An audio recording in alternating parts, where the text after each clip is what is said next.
Here's some video of fired up Cincinnati police and homeless advocates across the city. In fact, someone in the car right here is seen shooting people with a BB gun that are sleeping outside on the ground. You see the folks here, you can see the kids here in the car. Now, this is just the beginning, right? Detectives say this happened at least 4 times yesterday, and they really need your help in finding the shooters. Reporter Larry SEWARD is at Liberty and Republic, where people who knew the victims want justice.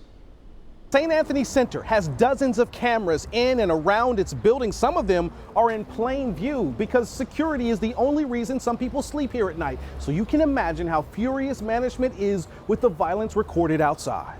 A little before 3 Thursday morning, we've never ever had this deliberate attack on homeless people. Cameras caught this gold car, a blue BB gun aimed out its passenger window, and at least 2 people firing at strangers sleeping outside the St. Anthony Center, a sanctuary for people without a place to call home. That was really, really foul. And like I said, I've done some days. I'm not no perfect man, but them youngsters, man, that's pretty foul, bro. BBs hurt 2 men, and within a few hours, Cincinnati police found other victims too. One on Guest Street, another one at Corwine Avenue in McMicken, and 7th and Plum. In one case, the shooters asked for directions, then opened fire when their victims came near.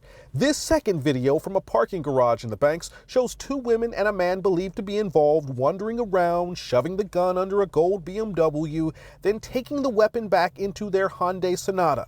Notice the hood. It's darker than the rest of the car. Police released both clips on social media and their phones are ringing. It says that people are concerned.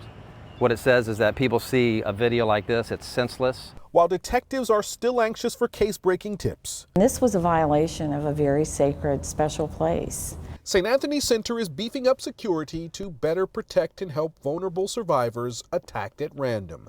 Larry SEWARD, WCPO 9 News.